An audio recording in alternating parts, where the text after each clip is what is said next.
C'est la parano. C'est la mise en doute qui est permanente. He makes the ideas accessible. Des fois, pendant 70 pages, tu sais plus ce qui se passe. Tu se trouve dans un univers ou une réalité trouvée. Je me suis Dick est un auteur d'extrême gauche. qu'écrivait la plupart des C'est un grand autres auteurs de éducateur. science-fiction. Nous ne vivons pas en l'an 2000.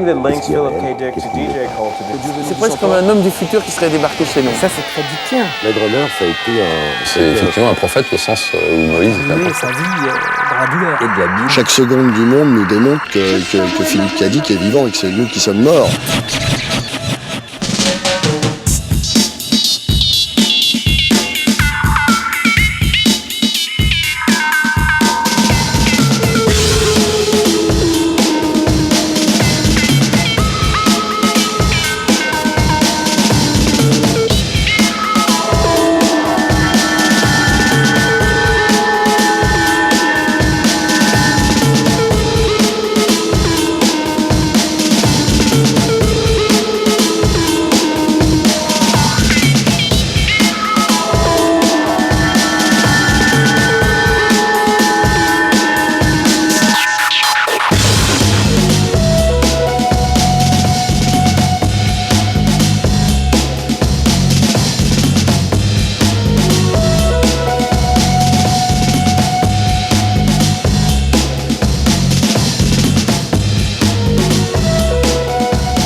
J'aime bien cette photo.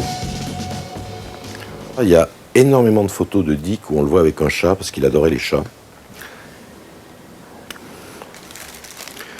Là, il y a un certain nombre de photos qui sont des photos que j'avais publiées dans Science-Fiction. Ça, c'est sa tombe. Un peu macabre. Ça, c'est une des dernières photos de lui qu'on a beaucoup vues où il est en compagnie de Ridley Scott. Pendant le montage de Blade Runner. Ça, c'est le pet shop où il allait, quand il était complètement fauché, où il allait acheter de la viande de cheval destinée aux animaux pour se nourrir lui-même. L'éditeur Daniel Rich dispose de documents rares sur Philippe Cadic, notamment un entretien exceptionnel enregistré en 1972. My previous wife and my mother and her grandmother put money up so we could buy a house. And then after we got divorced, my previous wife left me and took my little girl, just walked out the door with some other guy. And I had the house by myself. My mother didn't approve of the friends that I had, so she called me up one day and said they were taking the house. I had no other place to go. You know, I was having terrible economic hardships. And she said, I'm going to sell it, she said, and give the money to your ex-wife. I told her I'd fight her in court, and she told me never to speak to her again if I was going to take that attitude. Philip Kindred Dick est né le 16 décembre 1928 à Chicago, mais il vécut toute sa vie en Californie. Marié 5 fois, auteur de nombreuses nouvelles et d'une vingtaine de romans de science-fiction devenus cultes, Philippe Cadic n'a jamais connu le succès de son vivant. Une existence hallucinée à l'image de ses héros, une carrière traversée d'expériences métaphysiques ont fait de lui un écrivain visionnaire, à l'écart de la science-fiction traditionnelle, un prophète, un zappeur de monde. Reconnu en France comme un écrivain majeur dès le début des années 70, il est mort en 1982, victime d'une attaque cérébrale, alors qu'Hollywood commençait à le découvrir avec le film Blade Runner. 20 ans après, l'œuvre de Dick est une mine d'or pour le cinéma. Il y a quand même une chose sur Dick qu'il faut savoir, c'est qu'il est mort comme son héros de Ubik, Joey Chip. Il a été débranché. Le mec qui nous a régalé de ce livre génial, Ubik, bon, sur la semi-vie, le machin, on ne sait plus qui rentre dans quoi, lui-même, à un moment, s'est retrouvé dans un caisson en Californie, branché dans la machine. Quelqu'un a dit, au bout de 15 jours, c'était en mars 82, donc quand il est mort, quelqu'un a dit, on peut le débrancher. On a débranché, dit qu'il est mort débranché. Voilà. Évidemment, comme tout le monde, après, on cherchait des messages sur les boîtes d'allumettes, et puis, effectivement, j'ai vu des graffitis dont j'ai eu l'impression qu'ils m'étaient destinés, qu'ils signaient Phil. Un cerveau comme le cerveau de Philippe Cadic aurait dû vivre 300 000 ans, et j'ose pas imaginer ce qu'il aurait écrit avec 100 000 ans d'expérience.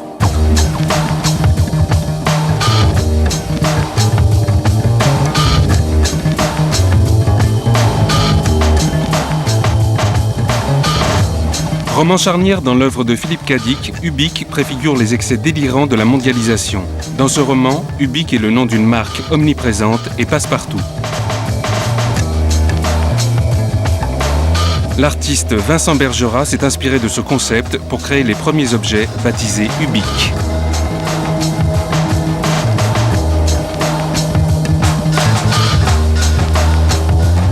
C'est une publicité pour les produits Ubik qui explique que c'est très pratique, assez anodin dans la présentation, puisque justement on ne soupçonne pas la présence de produits autres que ce que c'est censé être. De l'eau qu'on emporte au bureau pour travailler plus longtemps, avec de la cocaïne à l'intérieur. Il y a aussi pour les sportifs, c'est une préparation à base d'algues qui sont aussi génétiquement modifiées, additionnées de créatine ou de PO, de choses comme ça, quoi. Le dentifrice au somnifère, il vaut mieux en prendre que le soir, quoi. Parce que le matin, je pense pas que ça soit vraiment indiqué. Et si vous regardez la publicité en ce moment à la télévision, il y a des marques d'eau qui commencent à vendre des eaux cosmétiques. La publicité est très claire là-dessus. Quand on boit cette eau, on est plus beau, ça améliore la condition physique, mais à l'extérieur, quoi. Et c'est déjà arrivé, quoi. Ça existe déjà en vrai. Ubik Instantané possède tout l'arôme du café filtre fraîchement moulu. Votre mari vous dira « Chérie, je trouvais ton café comme ci, comme ça. Mais maintenant, miam, quel régal !» Sans danger si on se conforme au mode d'emploi.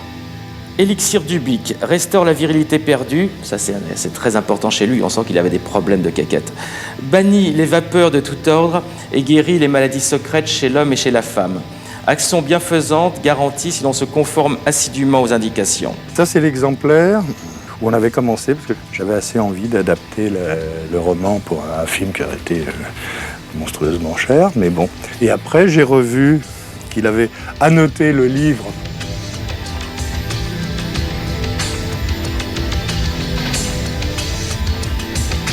Pour personnaliser ces objets, le designer Philippe Stark les a dotés de noms empruntés au personnage de Philippe Cadic. C'est ainsi que Joe Cheap, Dr Blood Money ou Lucinda Carter sont un jour devenus sous le crayon de Stark des lampes, des postes de radio, des objets de la vie domestique. J'ai créé ma société qui s'appelle Ubik et j'ai décidé de faire une société comme on fait une agence de tourisme. Bonjour. Pour connaître la réalité des choses, que c'est que l'argent, le commerce, je sais pas quoi, enfin la réalité des choses. Et donc je me dis, puisque c'est un véhicule de tourisme, il faut qu'il soit partout à la fois. Et donc j'ai décidé d'être partout dans toutes les classes sociales et dans tous les points géographiques. À l'intérieur du livre, il y avait ça, il y avait justement tous les problèmes de schizophrénie, d'ubiquité, de monde parallèle. Pour moi, tout était dit. C'est la personne qui me montrait le plus facilement ce qu'était la vraie société moderne et ce qu'elle serait. C'est extraordinairement théorique, mais c'est pas desséché. La plupart des gens qui font de la futurologie sont desséchés. Lui reste totalement humain. Ça sent la sueur, ça sent les emmerdements. Il n'a jamais de blé, il a toujours des emmerdes avec sa femme, il a toujours des problèmes de tout. Et c'est ça qui rapproche aussi, et c'est ça qui rend ça réel. Et il y a un côté Victor Hugo là-dedans, c'est qu'il nous montre de grandes choses en se servant d'un quotidien que l'on peut vérifier, donc on peut rentrer dedans. C'est un grand éducateur. Alors, extrait de la page 190. Et Joe Cheap, je crois me rappeler que c'était un pied de table pour les trois Suisses, il y a une vingtaine d'années. Et Joe Cheap découvrit sans grande surprise que le bocal, comme la voiture, avait régressé. Génial. C'était maintenant un flacon plat et strié, sans raccord apparent, le genre de bouteille coulée d'une pièce dans un moule en bois. C'est génial, parce qu'il y a tellement de choses là-dedans. D'abord, donc, là, on parle de temps. On parle des régressions de temps. Simplement un objet qui va changer, non pas de fonction, c'est toujours une bouteille, mais qui va changer d'état. Il va se friper, en gros. L'objet ultramoderne que c'était va devenir une vieille bouteille. Tout d'un coup, il y a un effet Nimitz, on sait plus ce qui se passe. Mais déjà, il y a une mise en doute. toute l'œuvre de Dick fait comprendre plusieurs éléments très très importants, dont un qui est la simultanéité. C'est-à-dire que dans Dick, on vit pas d'une façon linéaire et chronologique, on vit tout en même temps. Et quand on rentre dans ce monde informel de micro-informations, de micro-temps complètement mêlés, on est complètement noyé et on ne sait plus jamais où est la vérité, on ne sait plus jamais quand on va vers le haut ou vers le bas, à droite ou à gauche. Autrement dit, ce qui fait que nous sommes toujours comme ça, on the edge, sur la limite de plus trop savoir. Salut. C'est la parano qui frappe à votre porte. Et moi, Philippe Cadic, qui suis vivant alors que vous êtes mort, plus exactement en semi-vie. Nous ne vivons pas en l'an 2000 comme on croit, on veut le faire croire, mais en fait en l'an 50 à Rome, pendant les persécutions des chrétiens. C'est pour ça que ça va mal. Et alors le réel, ce qui nous apparaît, est en fait un artefact créé par Satan pour nous faire croire que le Christ nous a abandonnés, qu'il y a 2000 ans qu'il est mort, le Christ, et qu'il nous a bel et bien laissé tomber, alors qu'en fait, il n'y a pas 2000 ans, puisqu'on est en l'an 50. Tout ça, c'est une illusion. On est en l'an 50 à Rome, pendant les persécutions de chrétiens. Alors évidemment, dit comme ça, ça paraît ouf, mais quand on lit, écrit par Dick, avec comme renfort des citations d'Héraclite et de la Bible, ça a de la gueule. C'est un auteur lu et adoré par la rédaction d'Actuel des Underground des années 70. De toute façon, Dick plaisait en France, je veux dire, parce que, plus qu'en Amérique à l'époque, parce que Dick est un auteur d'extrême gauche. Sortant du gauchisme organisé du genre LCR ou truc lutte ouvrière ou machin comme ça, mais restant subversif en esprit et n'acceptant toujours pas l'ordre du monde, on trouvait dans cette SF paranoïaque, inquiétante et en même temps qui prenait une distance avec le réel, qui montrait les ressorts. Donc ça a plu aux anciens gauchistes. Si on relit ces nouvelles de jeunesse, on voit déjà le thème du simulacre, le thème du point de vue sur certaines réalités qui changent tout finalement, même dans une nouvelle de jeunesse, qui est d'ailleurs, je crois, la première qu'il ait publiée, qui s'appelle Rogue, où les éboueurs qui passent dans la rue pour enlever les poubelles sont interprétés par un chien comme étant des espèces de monstres extraterrestres, etc. Et finalement, le chien a peut-être raison au bout du compte.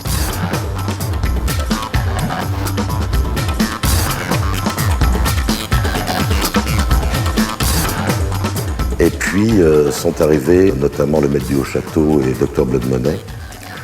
Et là, ça a été une claque dans la gueule, parce que là, pour le coup, je me suis aperçu que ça ne ressemblait pas à ce qu'écrivaient la plupart des autres auteurs de science-fiction que je lisais à l'époque. Et je me suis aperçu qu'il y avait une convergence absolument frappante entre la thématique dickienne, son questionnement du réel, qu'est-ce qui nous permet de dire qu'une chose est réelle ou ne l'est pas, et les interrogations posées par un certain nombre de philosophes. La grande idée qui est à la base, il me semble, de l'œuvre de Dick, c'est une espèce de doute sur la nature de la réalité. C'est l'idée que la réalité, ce sur quoi on s'accorde à peu près tous et qu'on appelle réalité, Dick est dans le doute là-dessus, dans l'idée, oui, et si ça cachait autre chose. Le réalisateur David Cronenberg a travaillé en vain sur une adaptation de la nouvelle Total Recall. Il nous confie qu'il partage avec Dick l'idée que le monde réel n'est peut-être qu'une illusion. There is nothing real in the sense of absolute reality. I'm saying that everyone, including the audience, is creating his own reality every day. The first thing that you do when you wake up in the morning is to reinvent reality, reinvent yourself, remember who you are, reconstruct yourself, and we need to believe that there's some kind of stability and absolute solidity to reality. but I don't think there is.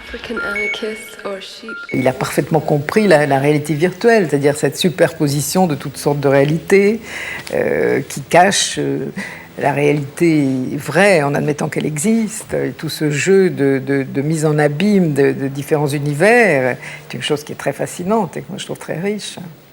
Bon, moi, je travaille beaucoup sur le portrait. Ce que vous voyez ici, ce sont des portraits virtuels. C'est-à-dire qu'on capte en amont avec un laser volumétrique le visage de quelqu'un et ensuite on le décline sur toutes sortes de supports et on peut mapper des expressions qui ne sont pas du tout celles de la personne. Je peux vous sourire alors que je vous déteste. On peut tout à fait jouer. C'est une mise en abîme de l'identité. Et ça, c'est très dickien. Aucune personne qui anticipait à cette époque-là sur ce qui allait se passer n'avait prévu qu'on fabriquerait des mondes virtuels, des mondes parallèles.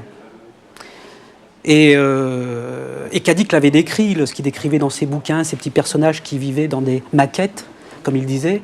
C'était pas des maquettes peut-être virtuelles informatiques, mais c'était quand même cette idée de monde parallèle. In existence, the scene in the motel room at the beginning, there is a close-up of a bag. It says Perky Pats. Perky Pat, that's a reference to Philip K. Dick novel, The Three Stigmata of Palmer Eldritch. I find him very inspiring, and I found that many of the themes that I was interested in dealing with are things that he was also very, much involved in. So that's my homage to Dick. C'est un auteur qui a vu, non pas au niveau technologique, de quoi le futur allait être fait, mais au niveau psychologique, beaucoup plus, et au niveau philosophique. Je crois que les questions qu'il posait dans les années 60 et 70 sont des questions qui sont contemporaines aujourd'hui, qui sont des questions qu'on se pose dans les années 2000 et que ne se posaient pas la plupart de ses confrères. Whenever you observe a phenomenon, an event, you change it. What we believe can change reality, literally warp it, is the most profound question of all.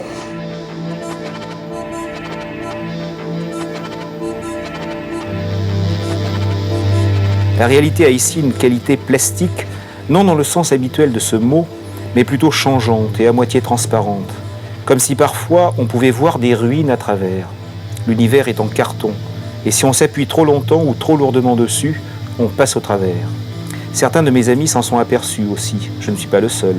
Peut-être souffrons-nous tous d'une psychose collective qui provoque en nous une sensation d'irréalité. Peut-être faisons-nous subir à la réalité qui nous entoure un test incorrect, et que le dysfonctionnement est interne à notre système de perception, à notre cognition.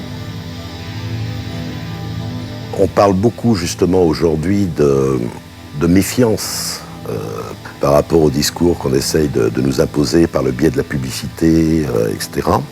On vit un petit peu dans un univers à fort indice de paranoïa. Or, toute l'œuvre de Dick est une œuvre à fort indice de paranoïa, qui essaye de nous mettre en garde, encore une fois, sur les perceptions qu'on nous impose, sur le réel qu'on nous impose, nous défier de ce réel, nous défier des valeurs qu'on nous impose, nous défier de la manière, encore une fois, dont on prétend nous apporter le monde sur un plateau.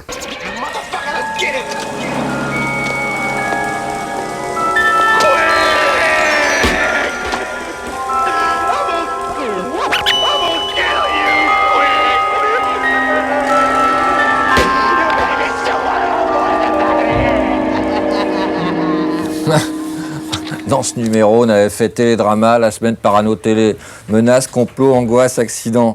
Est-ce que c'est pas terriblement actuel? C'était en 74. Hein? Elle nous a mis les bêtes, aujourd'hui la murène. Nous sommes tous des crapules. Bon, d'accord. Voici venir le temps.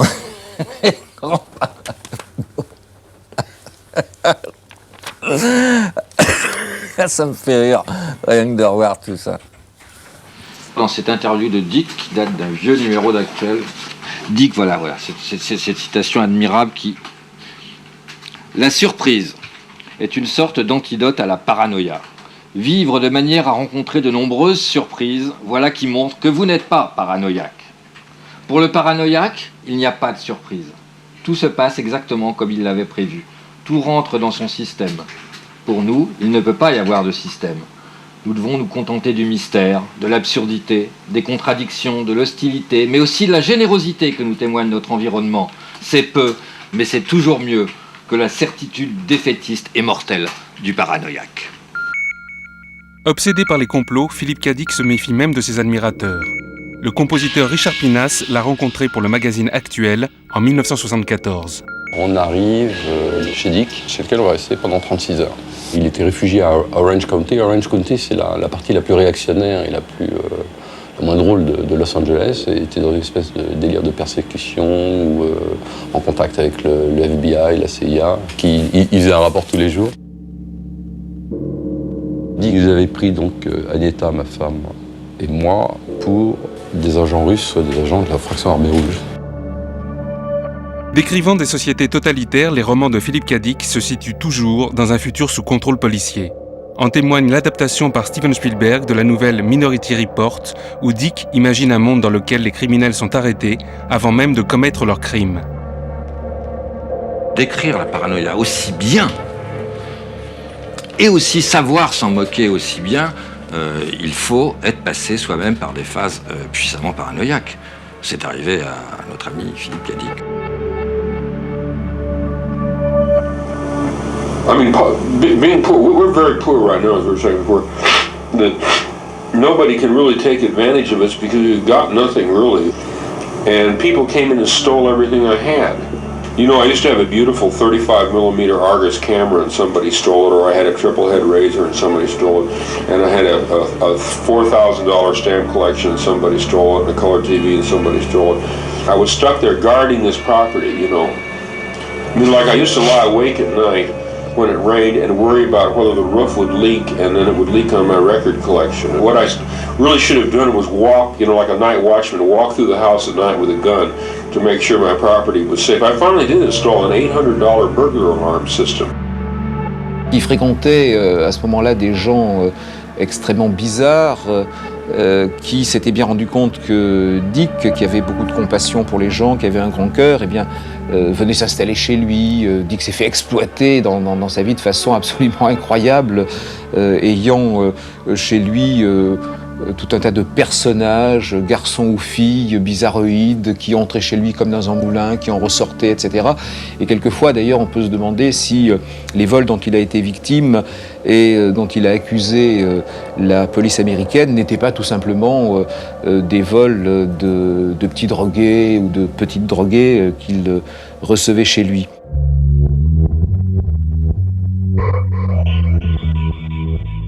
À cette époque, la Californie des années 70 a un goût de LSD.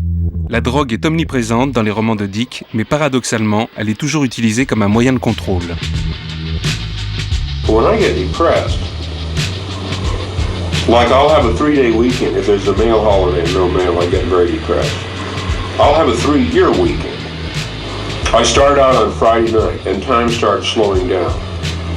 So Saturday lasted a couple of months. And then I couldn't sleep Saturday night. So that was the rest of Saturday. And then I couldn't sleep Sunday night. And by Monday, I had lived about as long as I lived during my entire childhood, because I was trying to lock on to something in the outer world that was moving at a uniform pace, you see. And my own mind was moving at its own pace, which was a continually slowing down thing like in Ubik, you know.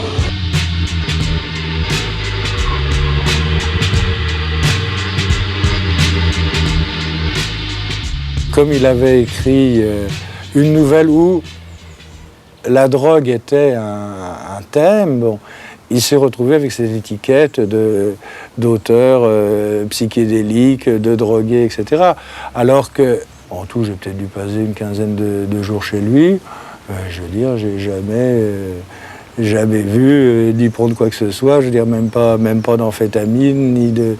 Sa drogue de départ, c'était les amphétamines, parce qu'elle lui permettait d'écrire 36 heures de suite sans dormir. Arrivant quelquefois à écrire des romans admirable de surcroît, en quelques jours, 15 jours, 3 semaines maximum.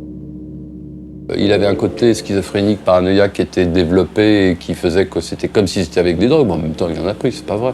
Mais en même temps, c'était pas un gourou psychédélique non plus. Je veux dire, il faut pas réduire son œuvre à une espèce d'apologie des drogues. C'est pas possible d'écrire substance mort sans avoir pris de drogue. On a longtemps cru que Dick était bourré d'acide pour écrire. On a appris après qu'en fait, il avait pris un seul trip dans sa vie, que ça s'était mal passé, qu'il n'avait plus jamais voulu recommencer.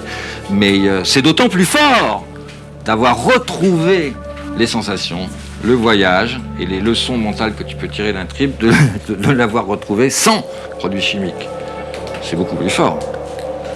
Bravo Philippe. Bon, le père Truquet ne veut pas ressortir.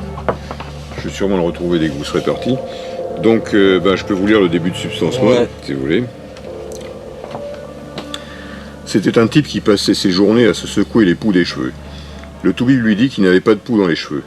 Après être resté 8 heures sous la douche, debout sous l'eau chaude à souffrir le martyre, heure après heure à cause de ses poux, il sortait et se séchait et il trouvait encore des poux dans ses cheveux. En fait, il en trouvait partout. 1 mois plus tard, il en avait dans les poumons. Le type va assez loin quand tu regardes Substance Mort, t'as l'impression que c'est un requiem le bouquin quoi. Violent comme un flic des stupes suspendu qui devient son propre suspect. Substance morte de suspense, puis je prends l'autre tunnel, j'esquive les nuisances bordel putain. Trafic d'organes, transac, puissance bordel putain. Le mic ma hargne, mon art pour ma rage. Je parle mal et fais face, mon calibrage, je suis un animal abyssal dans une manif massive, 9-3 amiral radical, dans un naïf la casquette pleine de matière grise, les baskets pleines de galères reflètent l'aspect du salaire, mon pain. Et il y a une référence directe dans un morceau qui s'appelle Casquette Grise dans notre album où je parle d'un stup qui s'espionne lui-même. Et des fois pendant 70 pages tu sais plus ce qui se passe. Et au bout de 70 pages, il t'explique tout de A à Z et que tu vois que tout s'imbrique, que toutes les pièces du puzzle reviennent et que c'est tellement clair. Et c'est là que tu dis que le mec est super fort. Si le mec fait des romans autobiographiques où il décrit carrément des sentiments, où quand t'es dans la drogue, etc., tes sentiments, tu les dissertes pas, quoi. Tu les ressens cash. J'ai l'impression que ce mec-là aurait fait du rap, quoi, s'il était dans un autre contexte, dans une autre époque, quoi. Dans ces bouquins, il est beaucoup question de propagande, de médiatisation, de lobby qui contrôle les médias, qui véhiculent tout un tas de conneries, comme actuellement dans ce monde. Et tu te dis que c'est pas loin d'un bouquin de Philippe Cadic. Dans l'esprit, il y a plein de trucs qui sont similaires. Je pourrais pas citer les bouquins en question, tellement c'est omniprésent dans son œuvre. Mensonge et compagnie, ma perception de ce monde est floue. Je me réveille amnésique avec les sapes sales et sanglantes, quelques bleus sur la face crade et l'ambiance. J'habite une pièce close, pleine d'ordures moisies, avec une vue sur l'usine, dans une zone industrielle brute où les émanations de gaz masquent le ciel. Mes amis les insectes circulent à travers les céréales, une odeur de sang. J'essaye pas de faire du Philippe Cadic dans mes textes. C'est juste, on va dire, des private jokes, des hommages d'une certaine manière. La science-fiction en tant que telle est une influence majeure d'un très grand nombre d'artistes. Alors, dans le rock, il y a évidemment l'exemple de Sonic Youth, ou l'exemple donc, de Radiohead, avec effectivement Paranoid Android, sachant que de manière générale, lorsque tu regardes les pochettes de ces groupes-là, ils ne citent pas en tant que tel Philippe Cadic, mais les thèmes ont une connotation, on va dire, proche de Philippe Cadic.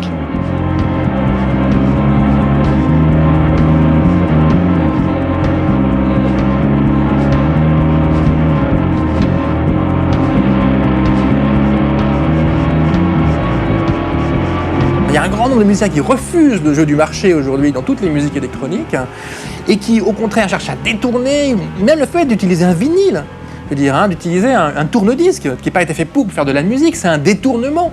Donc en soi, c'est complètement dans l'esthétique de Dick. Faire de la musique avec des choses qui n'ont pas été prévues pour.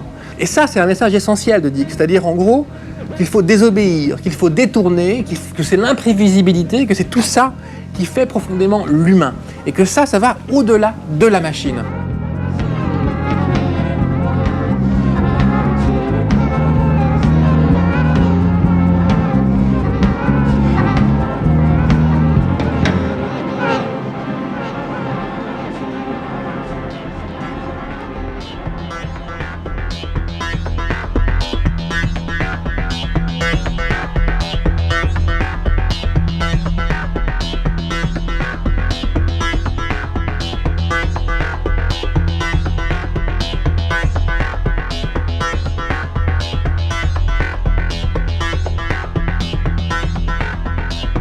Les histoires de quotidiens truqués et de voyages intérieurs que raconte Dick dans ses romans sont bien loin des grandes sagas interstellaires en vogue à l'époque aux États-Unis.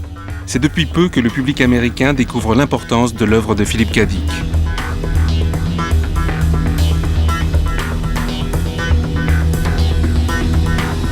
Producteur et membre du groupe Sonic Youth, Jim O'Rourke considère Dick comme un des grands penseurs du XXe siècle.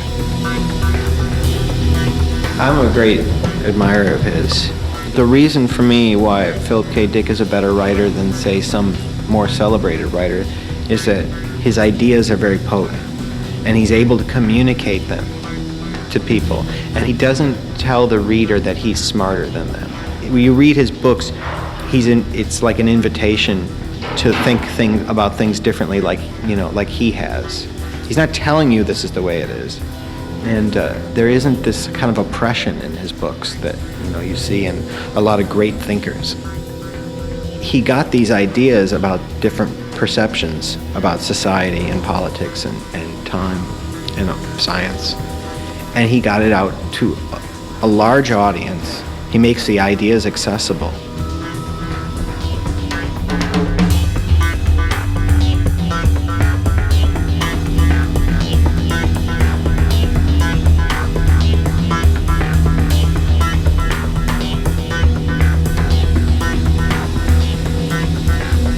Graine dickienne, elle qui elle-même s'est nourrie de tas d'autres graines, elle a fait pousser des arbustes, des petits arbres.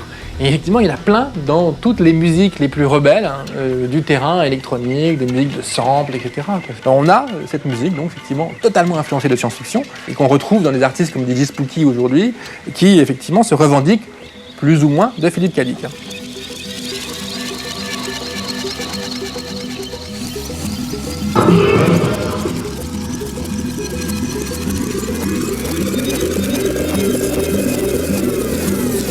Pretty heavy, the choruses are quite extreme on this. Let's have a listen. Many thanks again.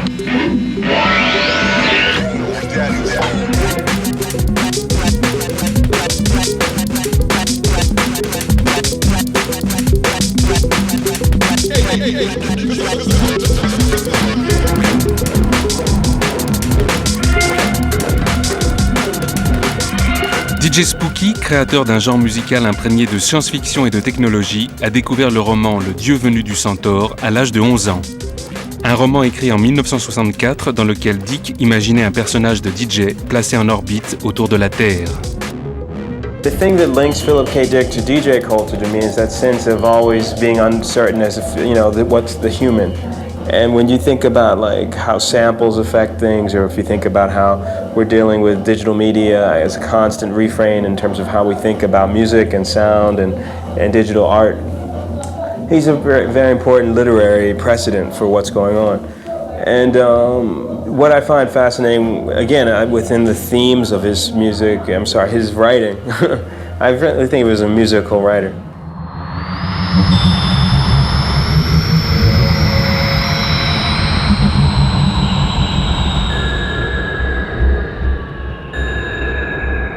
For DJ culture, we're always looking for new ways to put things together. I consider DJ culture like sonic fiction, But it was like stories I'd read before I went to sleep, So it was just it just seemed so surreal. And then when I saw Blade Runner, that clicked it in, because I always thought his stories couldn't be visualized. Alors, Blade Runner, ça a été un choc pour beaucoup de gens. D'abord de par sa beauté plastique. Cette atmosphère de film noir futuriste, on n'avait jamais vu ça jusqu'ici.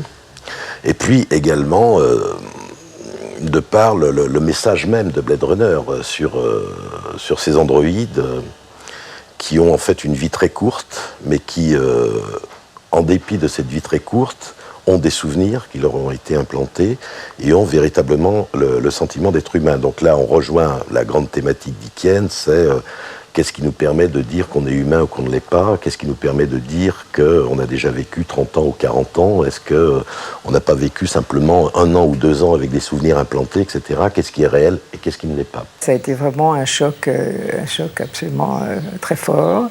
J'ai beaucoup travaillé à partir de Blade Runner, à la fois pour faire des installations vidéo, à la fois pour faire des grandes toiles. J'ai été très inspirée par le personnage de Roy Batty, qui est là aussi l'artefact le plus abouti, qui est pas humain, mais qui est presque humain. Avec Blade Runner, Dick s'interroge. Allons-nous créer un jour des robots à l'image de l'homme, et dans quel but ? La technologie n'est-elle pas en train de nous transformer en androïdes ?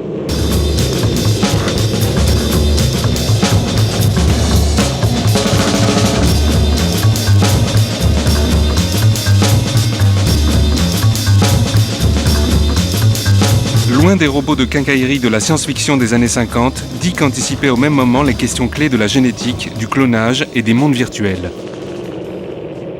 Il y a eu des robots bien avant Kadik, mais je pense que lui, il a une vision du robot qui est parfaitement géniale, qui est parfaitement réaliste. C'est-à-dire que je pense effectivement que si demain l'humain fabrique des machines qui lui ressemblent un petit peu, du moins dans l'interface, et s'il les envoie combattre, ils les limiteront dans le temps, comme nous-mêmes nous sommes limités dans le temps.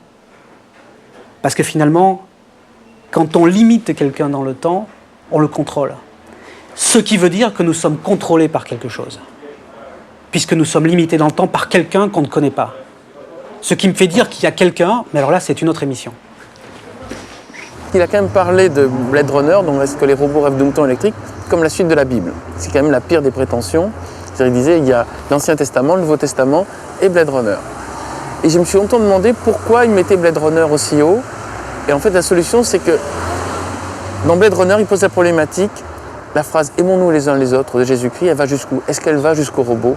Est-ce qu'elle va jusqu'à des entités d'intelligence artificielle ? Et ça, c'est une problématique qu'on va avoir dans 50 ans. C'est la bande dessinée de Crumb sur l'expérience religieuse de Dick. Bande dessinée qui a été traduite en France dans Métal Hurlant, enfin qui est parue dans Métal. C'est l'illustration d'une expérience mystique qu'a eu Dick, dont on connaît mal l'origine. Et la nature qui l'a conduit ensuite à écrire la trilogie divine. Il y a évidemment ces choses étranges qui commencent à se passer dans la vie de Dick. Cette rencontre avec toute une série de signes, le signe du poisson devant une employée de pharmacie qui lui apporte un médicament et qui pour lui constitue le signe qu'il faut peut-être qu'il revienne à la religion. Il y a aussi cette visitation, le fameux rayon rose, et avec ces événements quand même très bizarres et qui sont quand même réels, et qui lui font par exemple découvrir que son fils a une malformation extrêmement grave que personne n'avait décelée jusqu'à présent et qui s'avère bien exister, et toute une série d'événements de ce genre, une machine à écrire qui ne marche plus, qui se met à fonctionner, enfin bref, tout cela devient un peu fou. Lui avait avait une espèce de culture religieuse d'autodidacte, mais en même temps extrêmement étendu et débridé, et donc lui se voyait tout à fait comme un héritier des gnostiques alexandrins, donc de tous ces gens qui ont creusé cette espèce de conviction que ce qu'on appelle le réel n'est pas le réel et cache autre chose. Dick a examiné toutes les hypothèses, l'hypothèse du complot politique qui nous dissimule la réalité, l'hypothèse d'une espèce plutôt de complot métaphysique selon lequel un dieu mauvais nous cache le réel, etc. Dick va passer pratiquement, à partir de ce moment-là, en 1974, on n'est pas loin de la fin, puisqu'il est mort en 82, va passer toute la fin de sa vie à interroger, au fond, tout cela, puisque Dick reste, de par sa formation, de par son tempérament, un philosophe. Les dernières œuvres de Philip K. Dick s'inspirent de ses expériences mystiques. The music suddenly became visible as a cactus.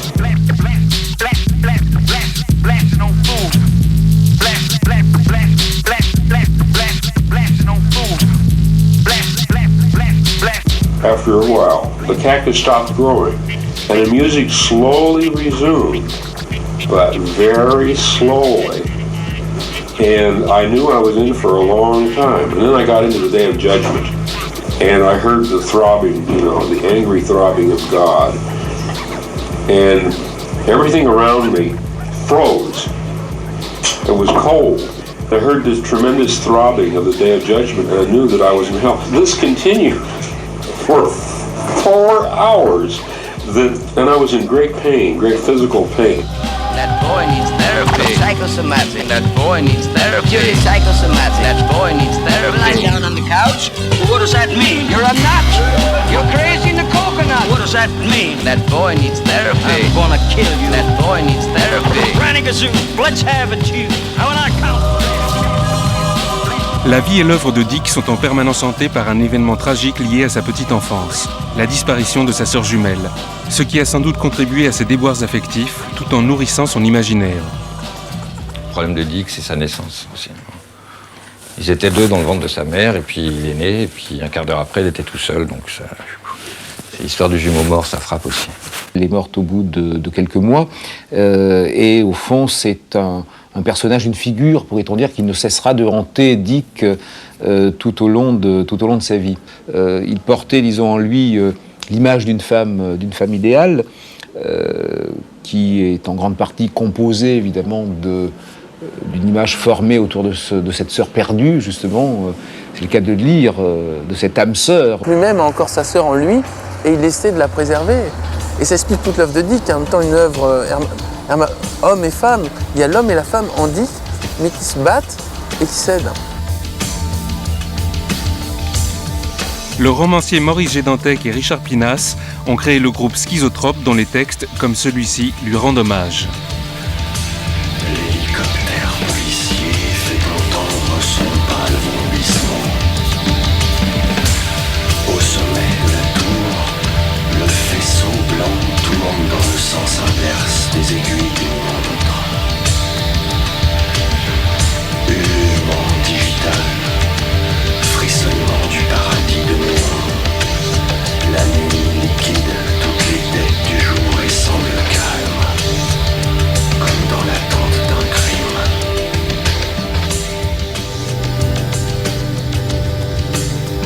Il relut sa propre nouvelle, La foi de nos pères. Elle se déroule dans un de ces mondes totalitaires dont la peinture était une de ses spécialités. Un monde où la télévision ne sert pas tant à être regardée par les citoyens qu'à regarder les citoyens. Propre à ravir nos actuels calculateurs d'audimat, une caméra placée derrière chaque écran permet de contrôler leur assiduité au poste et leur sensibilité à l'endoctrinement dispensé par le guide, dont l'auguste visage se montre quotidiennement. Jusqu'au jour où un quidam, ayant absorbé une substance illégale, voit autre chose que ce visage. Quelque chose d'horrible, un cauchemar de pieuvre, un avatar de Palmer Eldritch. Hallucination, se dit-il, et bien sûr il commence à se demander si cette hallucination n'est pas en fait une vision de la réalité ultime. La suite du récit le confirme. Entré en contact avec un réseau de résistance, le héros apprend que la drogue responsable de sa vision n'est pas un hallucinogène, mais au contraire un anti-hallucinogène. L'hallucinogène, toute la population en prend sans le savoir, en permanence, mélangée à l'eau du robinet, et c'est à son effet qu'elle doit de reconnaître chaque soir le guide sous les mêmes traits harmonieux. Seuls ceux qui prennent de la contre-drogue, du lucidogène si l'on veut, le voient tel qu'il est, c'est-à-dire chaque fois différent, chaque fois monstrueux différemment. Attendez, ça ce serait trop bête. Qu'est-ce que j'en ai foutu? J'ai peut-être oublié dans le... Oh, merde. Fuck. Toujours? Ouais, non, c'est ça. Ah. Vous avez un peu de temps devant vous? Ok.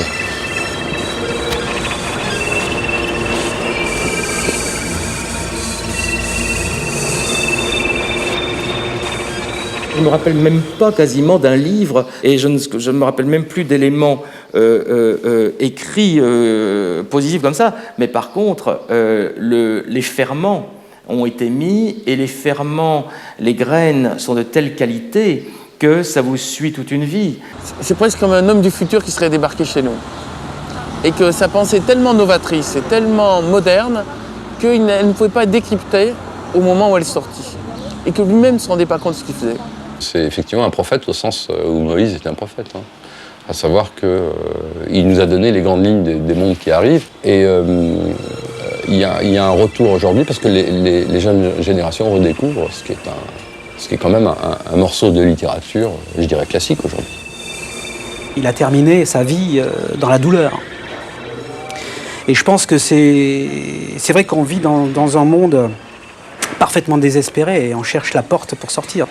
Et malheureusement, tout nous porte à croire qu'il n'a pas trouvé la porte. Parce que s'il avait trouvé la porte, il serait revenu nous dire « je suis là ».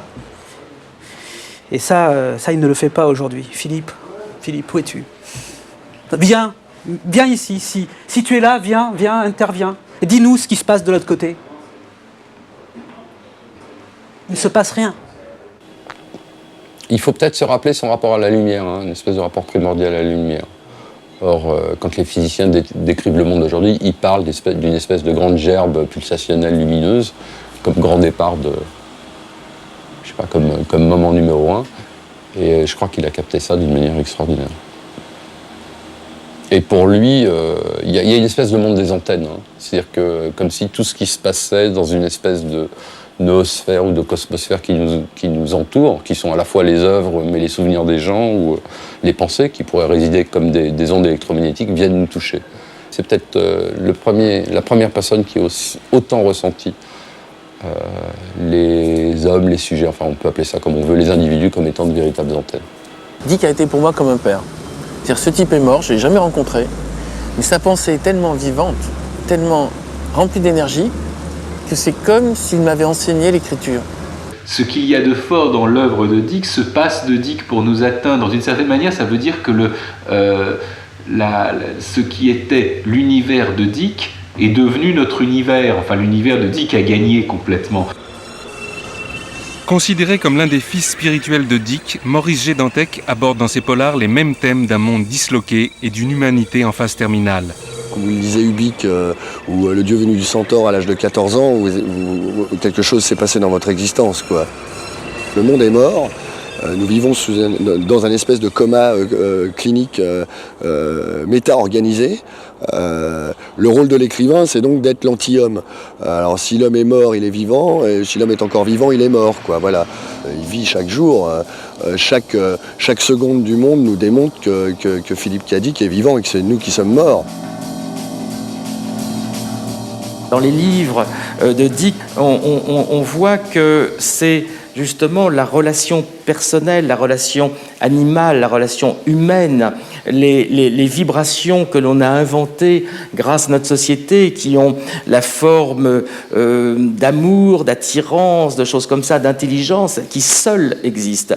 Et à partir de là, le territoire s'ouvre beaucoup plus grand parce qu'on sort de toutes les lois orthogonales, on pourrait dire, de la physique, pour rentrer dans les lois diagonales entièrement ouvertes. Donc c'est ça le principal avantage de Dick, c'est de dire rien n'existe, ça rend pas la vie facile. On est toujours à la limite du gouffre, mais si vous travaillez sur ce thème, vous méritez d'exister dans une civilisation moderne, en progrès, qui a cette permanence de la mémoire de notre état de mutant.